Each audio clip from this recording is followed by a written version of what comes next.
Everything you've ever wanted to know about Audie Murphy, read in full from Wikipedia. Stick around to the end. Let's begin.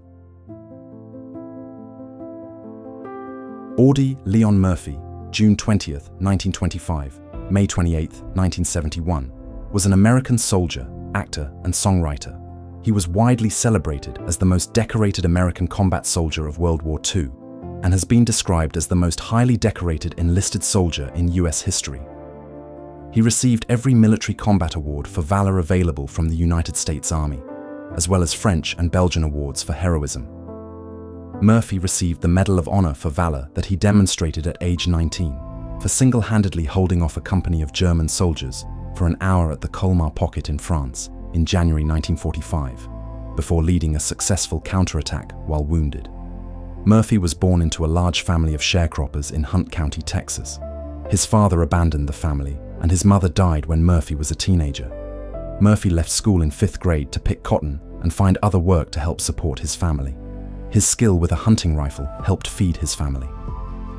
After the attack on Pearl Harbor in 1941, Murphy's older sister helped him to falsify documentation about his birth date to meet the minimum age for enlisting in the military. Turned down initially for being underweight by the Army, Navy, and the Marine Corps, he eventually was able to enlist in the Army. He first saw action in the 1943 Allied invasion of Sicily. Then in 1944, he participated in the Battle of Anzio, the liberation of Rome, and the invasion of southern France.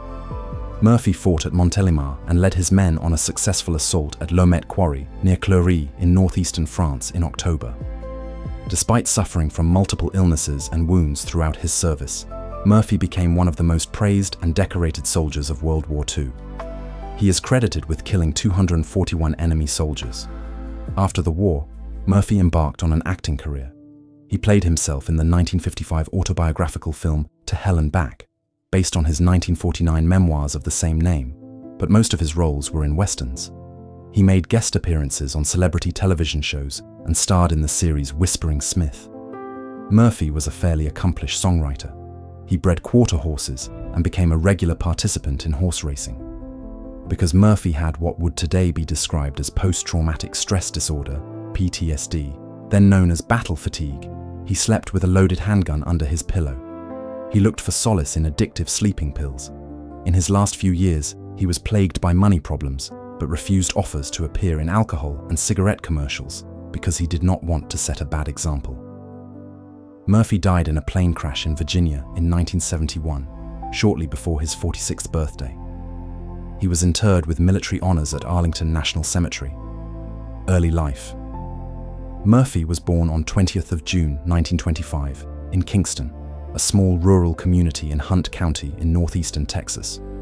He was the 7th of 12 children born to Emmett Berry Murphy and his wife Josie Bell Murphy, née Killian.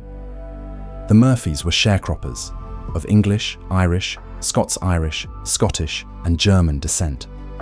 Although Murphy's birth date is listed as 1924 in his enlistment papers, his biographer David A. Smith concluded that he was born in 1925, based on statements made by his To Hell and Back co-author David McClure, his California driver's license, and by Murphy himself.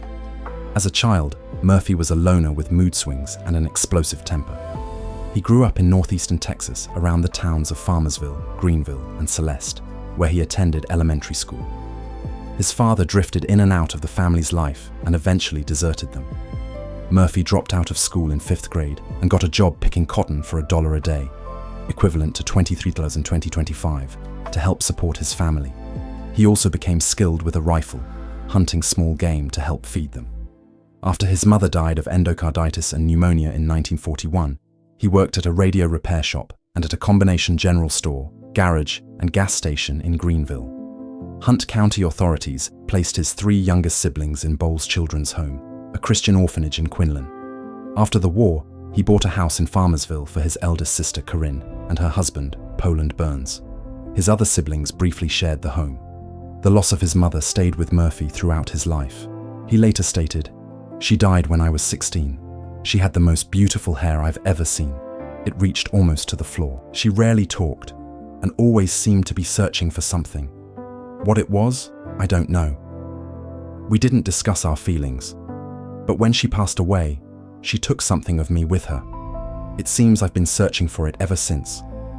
World War II service, enlistment, and basic training.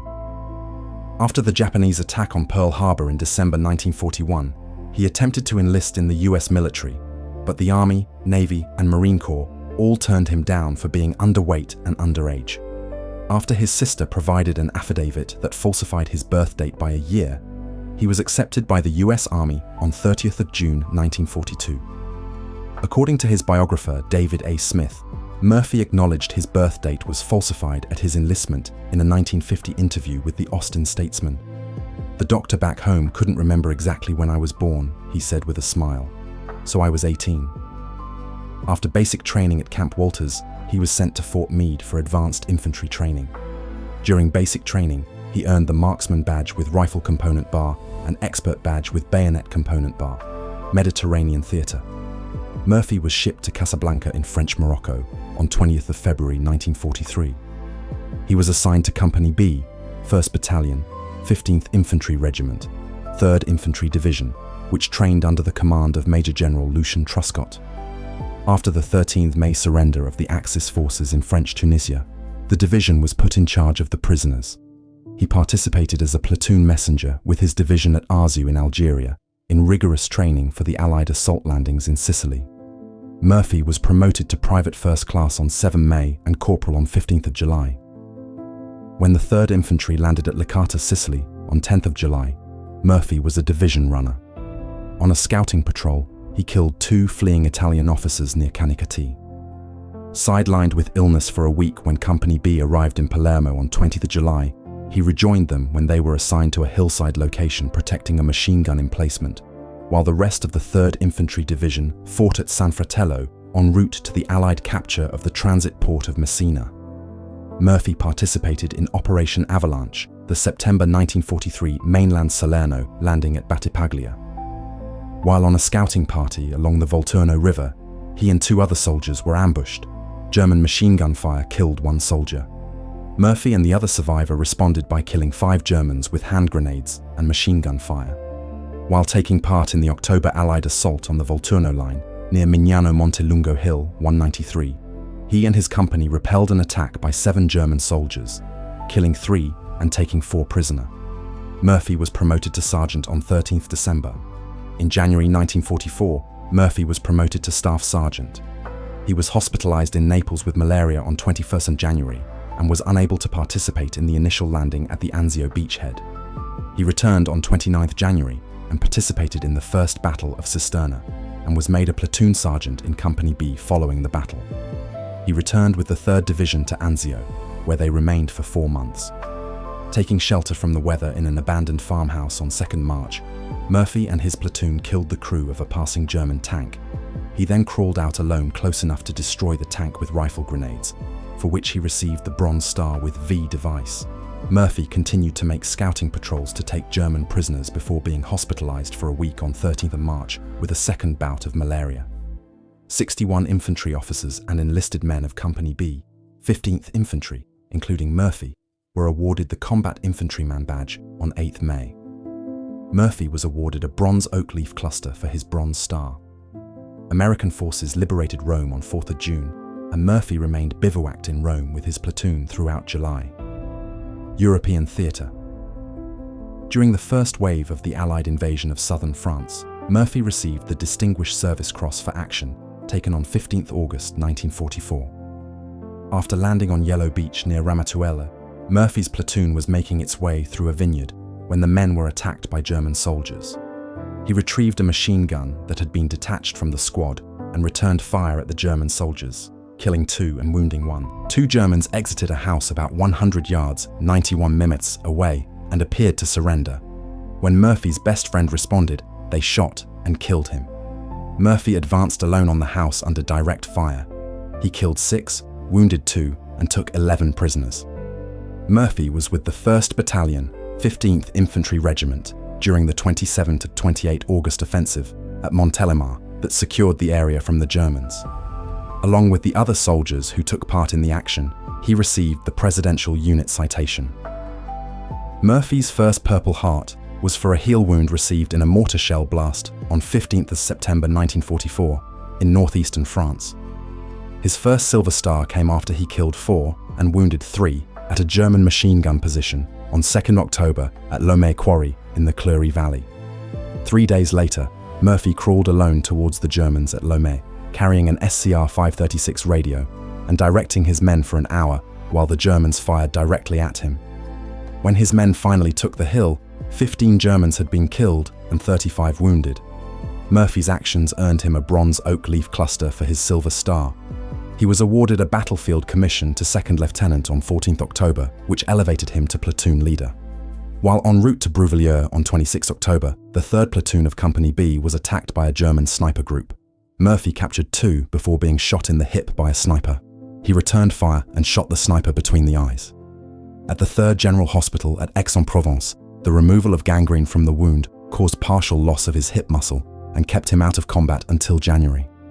Murphy received his first bronze oak leaf cluster for his Purple Heart for this injury. The Colmar Pocket, 850 square miles, 2,200 square kilometers, in the Vosges Mountains, had been held by German troops since November 1944. On 14th of January 1945, Murphy rejoined his platoon, which had been moved to the Colmar area in December. He moved with the 3rd Division on 24th January to the town of Holzwihr, where they faced a strong German counterattack.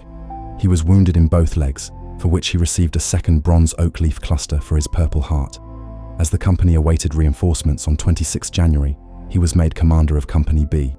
At about 2 p.m. that afternoon, German troops and tanks counterattacked, and Murphy ordered his company to withdraw into prepared positions. The Germans scored a direct hit on an M10 tank destroyer, which was stationed near Murphy's company command post, setting it alight and forcing the crew to abandon it. Murphy remained alone at his post, shooting his M1 carbine and directing artillery fire via his field radio, while the Germans aimed fire directly at his position. Murphy mounted the abandoned burning tank destroyer and began firing its .50 caliber machine gun at the advancing Germans, killing a squad crawling through a ditch towards him. For an hour, Murphy stood on the flaming tank destroyer, returning German fire from foot soldiers and advancing tanks and killing or wounding 50 Germans. He sustained a leg wound during his stand and stopped only after he ran out of ammunition. Murphy rejoined his men, disregarding his own injury, and led them back to repel the Germans. Murphy insisted on remaining with his men while his wounds were treated.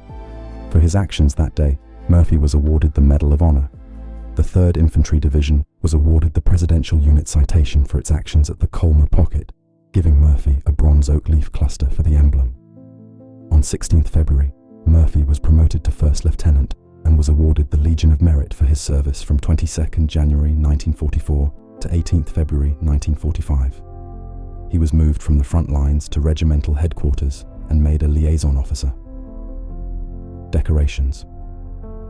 The United States additionally honored Murphy's war contributions with the American Campaign Medal, the European African Middle Eastern Campaign Medal with arrowhead device and 9 campaign stars, the World War II Victory Medal, and the Army of Occupation Medal with Germany clasp. France recognized his service with the French Legion of Honor, Grade of Chevalier, the French Croix de Guerre with Silver Star, the French Croix de Guerre with Palm, the French Liberation Medal, and the French Fourragère in colors of the Croix de Guerre, which was authorized for all members of the 3rd Infantry Division who fought in France during World War II. Belgium awarded Murphy the Belgian Croix de Guerre with 1940 Palm. Brigadier General Ralph B. Lovett and Lieutenant Colonel Hallett D. Edson recommended Murphy for the Medal of Honor. Near Salzburg, Austria, on 2 June 1945, Lieutenant General A.M. Patch presented Murphy with the Medal of Honor and Legion of Merit for his actions at Holzwihr. When asked after the war why he had seized the machine gun and taken on an entire company of German infantry, he replied, "They were killing my friends." Murphy received every U.S. military combat award for valor available from the U.S. Army for his World War II service, post-war military service. Inquiries were made through official channels about the prospect of Murphy attending West Point upon his return to the United States, but he never enrolled. According to author Don Graham, Murphy suggested the idea and then dropped it, possibly when he realized the extent of academic preparation needed to pass the entrance exam. Murphy was one of several military personnel who received orders on 8 June 1945 to report to Fort Sam Houston in San Antonio, Texas, for temporary duty and reassignment. Upon arrival on 13th June, he was one of 4 assigned to Fort Sam Houston Army Ground and Services Redistribution Station and sent home for 30 days of recuperation, with permission to travel anywhere within the United States during that period. While on leave, Murphy was feted with parades, banquets, and speeches. He received a belated Good Conduct Medal on 21st August. He was discharged with the rank of First Lieutenant at a 50% disability classification on 21st September and transferred to the Officers Reserve Corps. Post-traumatic stress. After his military service, Murphy was plagued with insomnia and bouts of depression, and he slept with a loaded pistol under his pillow. A post-service medical examination on 17th of June 1947 revealed symptoms of headaches, vomiting, and nightmares about the war. His medical records indicated that he took sleeping pills to help prevent nightmares. During the mid-1960s, he recognized his dependence on the sedative Placidil and locked himself alone in a hotel room for a week to successfully break the addiction. Post-traumatic stress levels exacerbated his innate moodiness and surfaced in episodes that friends and professional colleagues found alarming. His first wife, Dixie Wanda Hendricks, claimed he once held her at gunpoint. She witnessed her husband being guilt-ridden and tearful over newsreel footage of German war orphans. Murphy briefly found a creative stress outlet in writing poetry after his army discharge. His poem, The Crosses Grow on Anzio, appeared in his book To Hell and Back, but was attributed to the fictitious character, Kerrigan. To draw attention to the problems of returning Korean War and Vietnam War veterans, Murphy spoke out candidly about his own problems with post-traumatic stress disorder. It was known during Murphy's lifetime as battle fatigue and shell shock, terminology that dated back to World War I. He called on the government to give increased consideration and study to the emotional impact of combat experiences and to extend healthcare benefits to war veterans. As a result of legislation introduced by US Congressman Olin Teague 5 months after Murphy's death in 1971, the Audie L. Murphy Memorial VA Hospital in San Antonio, now a part of the South Texas Veterans Healthcare System, was dedicated in 1973, Texas Army National Guard.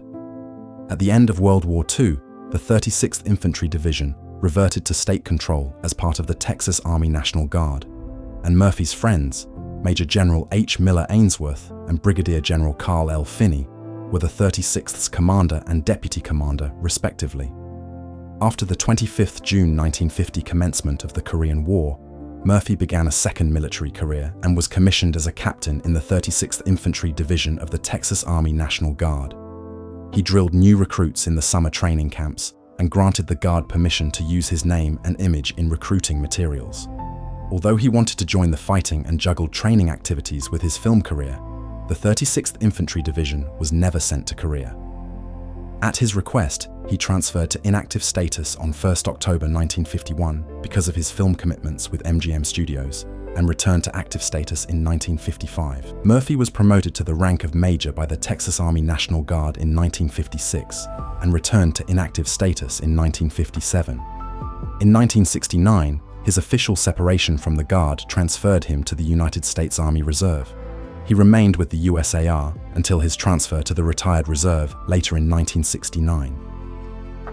Film career. During an acting career spanning from 1948 to 1969, Murphy made more than 40 feature films and 1 television series. When actor and producer James Cagney saw the 16th of July 1945 issue of Life magazine depicting Murphy as the most decorated soldier, he brought him to Hollywood. Cagney and his brother William signed him as a contract player for their production company and gave him training in acting, voice, and dance. They never cast Murphy in a movie, and a personal disagreement ended the association in 1947. Murphy later worked with acting coach Estelle Harmon and honed his diction by reciting dialogue from William Shakespeare and William Saroyan. Murphy moved into Terry Hunt's athletic club in Hollywood, where he lived until 1948. Hollywood writer David Speck McClure befriended Murphy, collaborating with him on Murphy's 1949 book To Hell and Back. McClure used his connections to get a $500, equivalent to $7,000 in 2025, bit part in Texas, Brooklyn and Heaven, 1948 for Murphy. He had been dating actress Wanda Hendricks since 1946.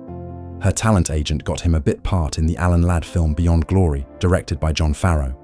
His 1949 film Bad Boy gave him his first leading role. The film's financial backers refused to bankroll the project unless Murphy was given the lead. Thus, Allied artists put aside their reservations about using an inexperienced actor and gave him the starring role. Universal Studios signed Murphy to a 7-year studio contract at $2,500 a week, equivalent to $33,500 in 2025. His first film for them was as Billy the Kid in The Kid from Texas in 1950. He wrapped up that year making Sierra starring Wanda Hendricks, who by that time had become his wife, and Kansas Raiders as outlaw Jesse James. Universal lent him to MGM in 1951 at a salary of $25,000 to play the lead of the youth in The Red Badge of Courage, directed by John Huston. Murphy and Huston worked together again in the 1960 film The Unforgiven. The only film Murphy made in 1952 was The Duel at Silver Creek with director Don Siegel. Murphy worked with Siegel one more time in 1958 for The Gun Runners. In 1953, he starred in Frederick de Cordova's Column South and played Jim Harvey in Nathan Duran's Tumbleweed, an adaptation of the Kenneth Perkins novel Three Were Renegades. Director Nathan Duran also directed Gunsmoke and Drums Across the River. George Marshall directed Murphy in the 1954 Destry, a remake of Destry Rides Again, based on a character created by author Max Brand. Although Murphy was initially reluctant to appear as himself in To Hell and Back, the 1955 adaptation of his book directed by Jesse Hibbs, he eventually agreed. It became the biggest hit in the history of Universal Studios at the time. To help publicize the release of the film, he made guest appearances on television shows such as What's My Line, Toast of the Town, and Colgate Comedy Hour. The Hibbs-Murphy team proved so successful in To Hell and Back that the two worked together on 5 subsequent films. The partnership resulted in Murphy appearing as John Philip Clum in the 1956 Western Walk the Proud Land, and the non-Westerns Joe Butterfly and World in My Corner. They worked together for the last time in the 1958 Western Ride, A Crooked Trail. Joseph L. Mankiewicz hired Murphy to play the titular role in the 1958 film The Quiet American. Murphy formed a partnership with Harry Joe Brown to make 3 films, starting with The Guns of Fort Petticoat, 1957. The partnership fell into disagreement over the remaining 2 projects, and Brown filed suit against Murphy. In 1957, Murphy played the Utica Kid alongside James Stewart and Dan Duryea in The Western Night Passage. Murphy was featured in 3 westerns in 1959. He starred opposite Sandra Dee in The Wild and the Innocent, collaborated as an uncredited co-producer with Walter Mirisch on the black and white Cast a Long Shadow, and performed as a hired killer in No Name on the Bullet, a film that was well received by critics. Thelma Ritter was his co-star in the 1960 Startime television episode The Man. During the early 1960s, Murphy donated his time and otherwise lent his name and image for 3 episodes of the Big Picture television series produced by the United States Army. He received the 1960 Outstanding Civilian Service Medal for his cooperation in the episode Broken Bridge, which featured his visits to military installations in Germany, Italy, Turkey, and the US state of New Mexico to showcase the military's latest weaponry. Writer Claire Huffaker wrote the 1961 screenplays for Murphy's films 7 Ways from Sundown and Posse from Hell. Willard W. Willingham and his wife Mary Willingham befriended Murphy in his early days in Hollywood and worked with him on a number of projects. Willard was a producer on Murphy's 1961 television series Whispering Smith, and co-wrote the screenplay for Battle at Bloody Beach that year. He collaborated on Bullet for a Bad Man in 1964 and Arizona Raiders in 1965. The Willinghams as a team wrote the screenplay for Gunpoint, as well as the script for Murphy's last starring lead in the Western 40 Guns to Apache Pass in 1967. Murphy made The Texican in Spain and Trunk to Cairo in Israel in 1965. He first met director Bud Boetticher when Murphy requested to be his boxing partner at Terry Hunt's athletic club. He subsequently appeared in the 1951 title role of Boetticher's first Western The Cimarron Kid. Boetticher wrote the script in 1969 for Murphy's last film, A Time for Dying. 2 other projects that Murphy and Boetticher planned to collaborate on, A Horse for Mr. Barnum and When There's Something to Do, never came to fruition. Personal life.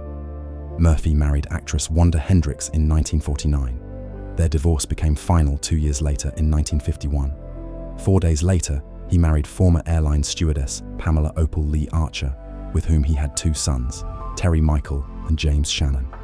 Murphy bred quarter horses at the Audie Murphy Ranch in what is now Menifee, California, and the Murphy Ranch in Pima County, Arizona. His horses raced at the Del Mar racetrack, and he invested large sums of money in the hobby. Murphy's gambling left his finances in a poor state. In 1968, he stated that he lost $260,000 in an Algerian oil deal and was dealing with the Internal Revenue Service over unpaid taxes. In spite of his financial difficulties, Murphy refused to appear in commercials for alcohol and cigarettes, mindful of the influence he would have on the youth market. He was noted for a quick, fierce temper. He was involved in various violent altercations during his adult life. In May 1970, he was arrested in Burbank, California, charged with battery and assault with intent to commit murder in a dispute with a dog trainer. He was accused of firing a shot at the man, which he denied. Murphy was cleared of the charges, death and commemorations.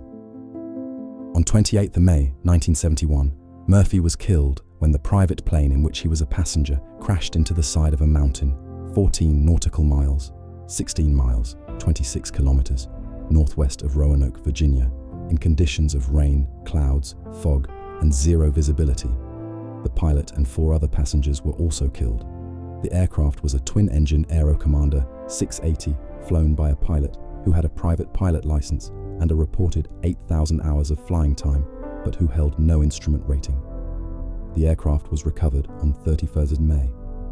After her husband's death, Pamela Murphy moved into a small apartment and got a clerk position at the Sepulveda Veterans Administration Hospital in Los Angeles, where she remained employed for 35 years.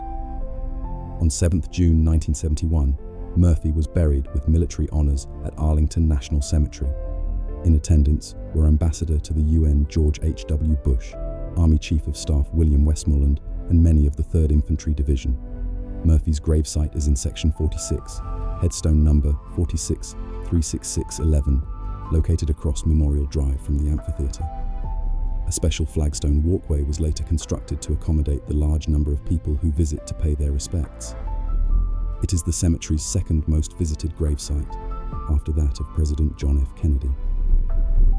The headstones of Medal of Honor recipients buried at Arlington National Cemetery are normally decorated in gold leaf. Murphy previously requested that his stone remain plain and inconspicuous, like that of an ordinary soldier. The headstone contains the birth year 1924, based upon purportedly falsified materials among his military records. In 1974, a large granite marker was erected just off the Appalachian Trail at 37.364554 dGAN, 80.25748 dGW, 37.364554, 80.225748, Audie Murphy Monument, at 3,100 feet elevation near the crash site. In 1975, a court awarded Murphy's widow, Pamela, and their 2 children $2.5 million in damages because of the accident. Civilian honors were bestowed on Murphy during his lifetime and posthumously, including a star on the Hollywood Walk of Fame. In 2013, Murphy was honored by his home state with the Texas Legislative Medal of Honor. That's the complete article. If you made it this far, you'll love the rest of the channel. Subscribe for a new Wikipedia deep dive every single day. The next video is on screen now, and if there's a topic you want narrated, drop it in the comments. Thanks for watching.